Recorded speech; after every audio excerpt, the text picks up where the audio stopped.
বন্ধুগণ, আমি পৌঁছে গেছি এক ছোট রেল স্টেশন, যে রেল স্টেশনের কোনো রকম টিকিট কাউন্টার নেই, কোনো কেউ নেই, শুধুমাত্র রেল স্টেশন আছে। আর দেখতে পাচ্ছ স্টেশনটার নাম হচ্ছে পাটায়াতাই রেল স্টেশন।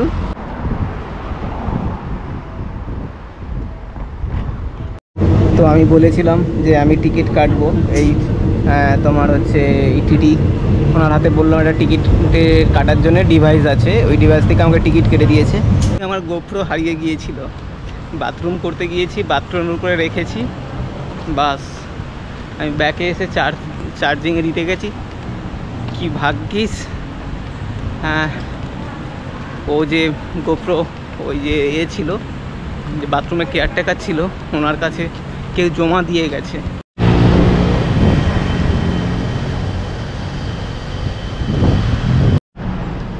শুভ সকাল বন্ধুগণ, কেমন আছেন আপনারা? আমি ভালো আছি। আর অ্যাকচুয়ালি আমি এখন আছি থাইল্যান্ড পাটায়াতে। তো আজকে আমার লাস্ট দিন বা সেকেন্ড দিন বলতে পারেন। আমি এখান থেকে আজকে চলে যাব ব্যাংককে, আবার ফেরত যাব, কারণ ব্যাংকক থেকে আমার ডাইরেক্ট ট্রেন আছে কম্বোডিয়া বর্ডার। নেক্সট কান্ট্রি আমি যেটা যাচ্ছি কম্বোডিয়া বর্ডার। তো এখানে দুদিন ভালোই কাটলো, ঠিক আছে। কালকে এসেছিলাম, আপনাদেরকে রাত্রেবেলা বিচ ঘুরিয়েছি, প্লাস তোমার হচ্ছে নাইট লাইফ দেখিয়েছি, পাটায়া ওয়াকিং স্ট্রিট দেখিয়েছি। তো পাটায়াতে এইগুলোরই আছে, আর কিছু কিছু ক্ষেত্রে তোমার হচ্ছে কিছু তোমার ওই টাইগার পার্ক বলো আর ফ্লোটিং মার্কেট এইসব কিছু আছে, বাদ বাকি আর কিছু নেই। এখানে ম্যাক্সিমাম ফরেনাররা আসে তোমার হচ্ছে বিচে হ্যাং আউট করতে, ঠিক আছে, বিয়ার খেতে, পাব বার মানে মস্তি করতেই আসে। তো চলো এখান থেকে আমি আজকে বেরিয়ে যাব। মোটামুটি এখান থেকে আমার সামনে একটা পাটায়া থাই বলে স্টেশন আছে, ওইখান থেকে আমার ট্রেন আছে আজকে ব্যাংককে। তো মোটামুটি 4 ঘন্টা ট্রেনে লাগবে, আর আমার এখান থেকে যেতে মোটামুটি 1 ঘন্টা লাগবে, এতে যেতে লাগবে, স্টেশনে যেতে লাগবে। তো চলো আমি যে জায়গাটা আছি একবার দেখিয়ে দিই, কালকে রাত্রে দেখাতে পারিনি। এই দেখো খুব সুন্দর জায়গা আছে, সামনেই মেন রোড, আর এই গলিটা গেছে সোজা একদম বিচ পর্যন্ত। আর এই স্ট্রিটে প্রচুর, এই হচ্ছে এই স্ট্রিটটার নাম হচ্ছে জেমটন স্ট্রিট। এই স্ট্রিটে প্রচুর পরিমাণে বার আছে। কালকে রাত্রে যখন আসছিলাম প্রচুর বার, পাব, ম্যাসেজ সেন্টার। আর পাটায়া তো ওই পাব আর ম্যাসেজ সেন্টারের জন্যে ফেমাস, অল ওভার বিখ্যাত। ঠিক আছে চলো আমি তাহলে এখন বেরোই, আমার রেডি হয়ে গেছে সব কিছু। আর আমি হোটেলে ছিলাম, ভেতরটা আমি দেখাতে পারছি না কারণ সব শুয়ে আছে, তবু হালকা করে দেখিয়ে দিচ্ছি আপনাদেরকে।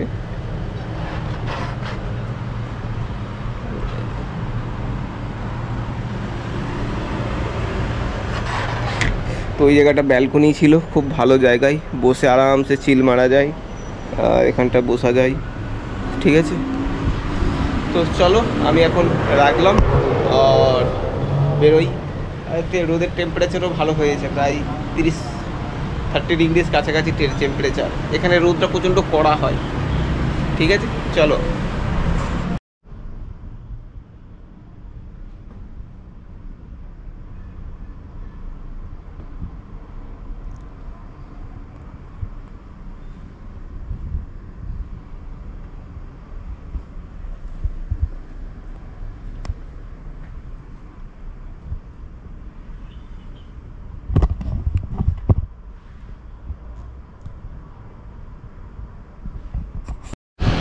তো বন্ধুগণ আমি বেরিয়ে পড়েছি, হোটেল থেকে ছেড়ে দিয়েছি।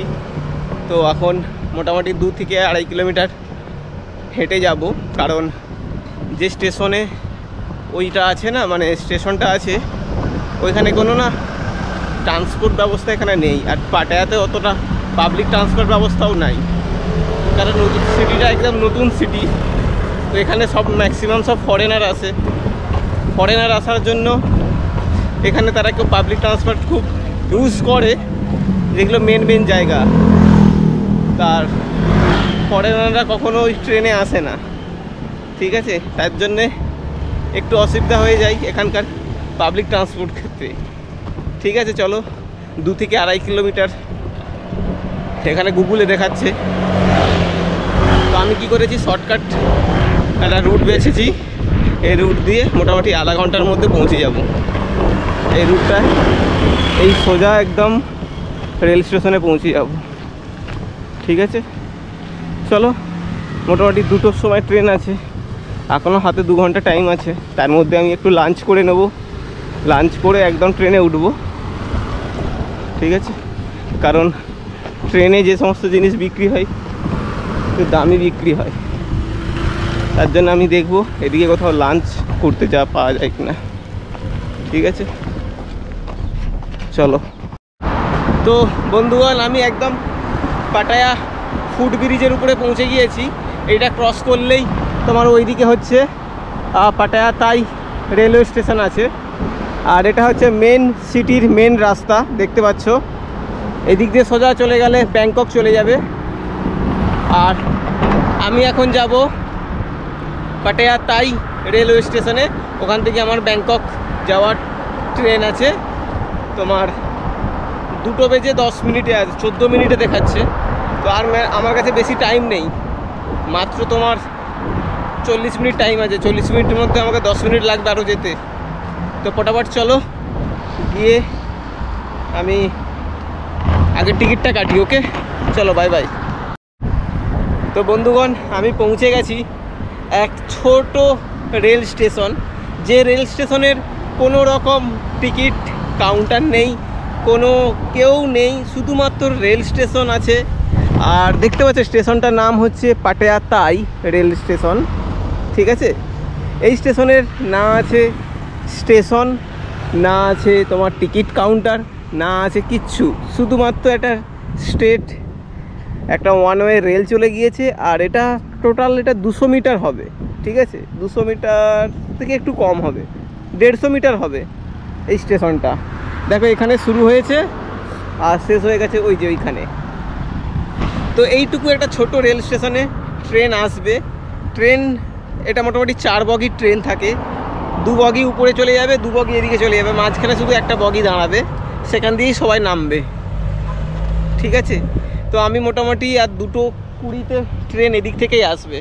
ঠিক আছে, 2:14 তো টাইম আছে, তো 2-3 মিনিট লেট দেখাচ্ছে। তো আমি আজকে ব্যাংককে যাব, আজকে ব্যাংককে নাইট স্টে করব। কাল সকাল 5:30টাতে আমার কম্বোডিয়া বর্ডার পর্যন্ত এই ট্রেন লাইন আছে, আমি ওখান পর্যন্ত যাব। তারপর ওই দিনই কালকেই চেষ্টা করব কম্বোডিয়া বর্ডার ক্রস করে নেওয়ার জন্য। ঠিক আছে, তো চলো। এখন এই ছোট্ট ট্রেনে, এই ছোট্ট স্টেশনে ছোট্ট ট্রেনের জন্য আমি ওয়েট করছি। শুধুমাত্র কেউ নাই, শুধুমাত্র সিঙ্গেল আমি প্যাসেঞ্জার আছি। আর এখানে আমি এখনো পর্যন্ত টিকিটও কাটিনি। আমার মনে হয় স্টেশনে ট্রেনেতে যে টিটি আছে, যে টিকিট চেক করে, তার কাছে কালকে যখন আমি আসি তখন আমি একটা দেখেছিলাম, ডিভাইস দেখেছিলাম। আমার মনে হয় ওইখান থেকে টিকিট কাটতে পারা যেতে পারে। তো আমি জিজ্ঞেস করব, কারণ টিকিট কাউন্টার নেই, আমি কীভাবে টিকিট কাটব। ঠিক আছে, চলো, যা হবে সবই আপনাদের সাথে শেয়ার করব। তো বন্ধুগণ, দেখতে পাচ্ছেন আমার ট্রেন আসছে। তো এই ট্রেনে করেই আমি ব্যাংকক যাব। দূর থেকে হয়তো ছোট্ট লাগছে, এটা এসে গিয়েছে ট্রেন। তো আমি এখন ট্রেনে উঠব।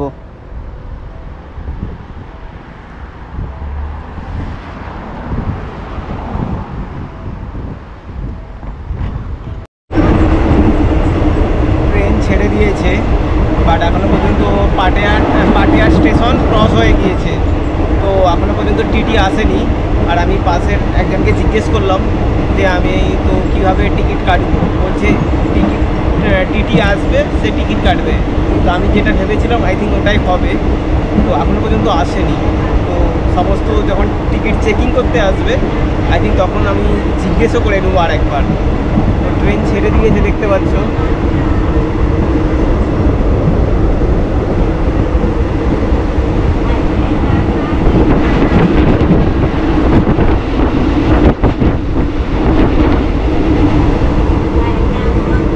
और यही दादी कल भी आया था, आज भी आया।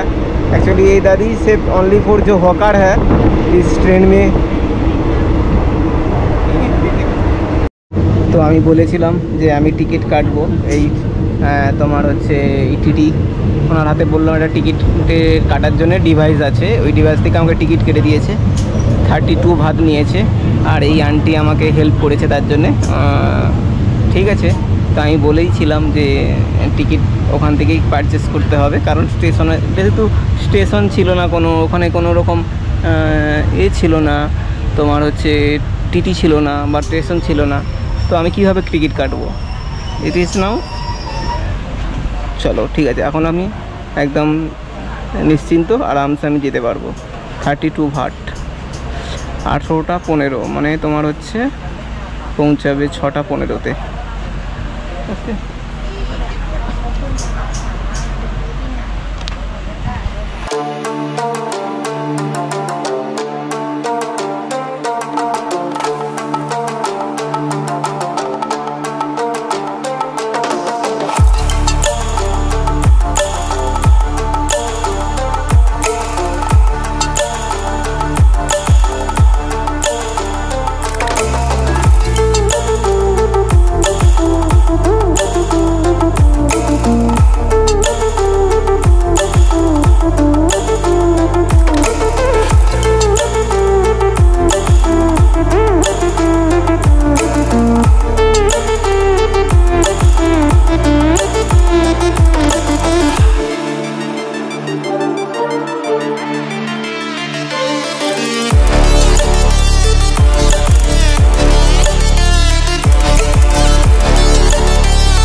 ব্যাংকক স্টেশনে চলে এসেছি।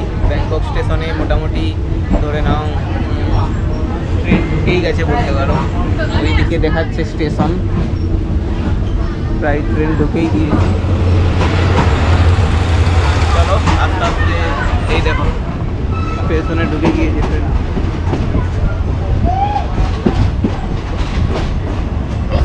চলো ধীরে ধীরে নামি, নেমে আগে আমি দেখবো মোটামুটি আজকে রাত্রে তো এখানেই থাকতে হবে স্টেশনের আশেপাশেই, কারণ কালকে সকালবেলা একদম আর্লি মর্নিং আমার ট্রেন আছে কম্বোডিয়া বর্ডারে পর্যন্ত, তো সেই হিসাবে বেশি দূরেও যাওয়া যাবে না। দেখছি আশেপাশে কোথাও ওয়েট করব, রাত্রিতে মোটামুটি এসে আবার স্টেশনে ওয়েট করে নেবো, অসুবিধা হবে না।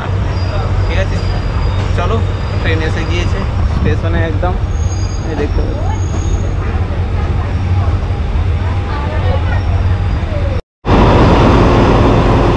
তো আমি একদম ব্যাংকক স্টেশনে নেমে পড়েছি। নেমে আস্তে আস্তে স্টেশনের দিকে যাচ্ছি।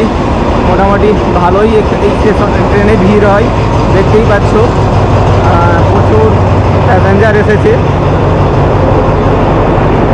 আর এটা হচ্ছে ব্যাংকক স্টেশন। ব্যাংকক স্টেশন ভালোই বড়, প্রায় আমি দেখছি তো প্রায় 12টা না 13খানা টোটাল স্টেশন আছে, এই দিক থেকে শুরু করে টোটাল এই দিক পর্যন্ত।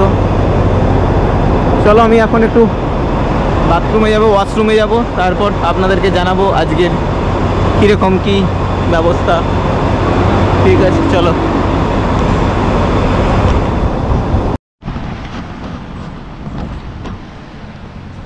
ভাই এক্ষুনি আমার গোপ্রো হারিয়ে গিয়েছিল, বাথরুম করতে গিয়েছি, বাথরুমের উপরে রেখেছি, বাস আমি ব্যাকে এসে চার্জিংয়ে দিতে গেছি।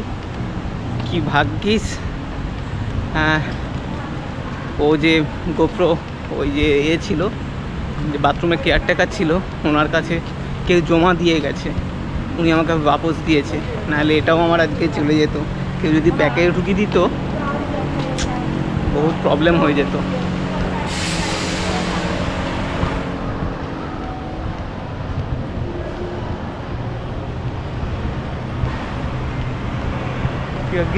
বেঁচে গিয়েছি, যা নাই তো আমার জীবনই চলে যেত আজকে। একে গোপ্রোটা অনেক দিন পর আমি পেয়েছি, হ্যাঁ চার্জিং মানে কাজ করছে, তারপর আবার এই প্রবলেম হয়ে গেছিলো, হারিয়ে গিয়েছিল। ঠিক আছে চলো, আমি থ্যাঙ্কস গড পর আমি পেয়ে গিয়েছি আবার। তো বন্ধুগণ, আমি এখন একদম ব্যাংকক স্টেশনের পাশেই আছি। ব্যাংকক স্টেশনের পাশে যেটা আপনি তোমাদেরকে দেখিয়েছিলাম যে ক্যানেল আছে, ক্যানেলটা খুব সুন্দর পরিষ্কার পরিচ্ছন্ন, এখানে অনেক মানুষ বসে আছে, দেখতে পারো আগে ওই দিকটা বসে আছে, ওই পাড়েও বসে আছে, এদিকটাতে ওই দূরে বসে আছে সবাই। এখানে যে যা যেরকম টাইম পাস করছে। তো আমারও তো আজকে আর কোনো কাজ নেই, তো আমি ভাবলাম এখানে বসে একটু টাইম পাস করি। আর কিছুক্ষণ পরে এখানে একটা ফাস্টফুড সেন্টার আছে, ওই ফাস্টফুড থেকে আমি কিছু খাবার খেয়ে নেবো। খেয়ে দিয়ে এখানে একটি এডিটিং করব 11টা পর্যন্ত। তারপরে 3-4 ঘন্টা ঘুমিয়ে নেব, বা আমি ভাবছি একদম স্টেশনের সামনে যেও ঘুমাতে পারি, বা এই এখানে পেট্রোল পাম্প আছে দেখতে পাচ্ছ, এই পেট্রোল পাম্পে যেও ঘুমোতে পারি, অসুবিধা নেই। তো আজকে এখানেই রাত কাটাবো, কারণ আর্লি মর্নিং 5:30টার সময় একদম আমার ট্রেন আছে কম্বোডিয়া বর্ডারের জন্য। তো প্রায় 6 ঘন্টা ট্রেনে টাইম লাগবে, 11টায় পৌঁছাবে ওখানে। তারপর কালকেই আমি কম্বোডিয়া বর্ডার ক্রস করে নেবো ভাবছি। তো চলো, ঠিক আছে। তো এখন একটু রেস্ট করে নিই, ওয়েটিং মানে কি বলবো, বসে নিয়ে একটু ভালো না হাওয়াও দিচ্ছে, ঠিক আছে। চলো দেখছি, আর খেয়ে নিই ভাবছি, খিদেও পেয়ে গিয়েছে, পেছনে স্ট্রিট ফুড আছে, খেয়ে দে তো আপনাদের সাথে আবারও বলছি কথা।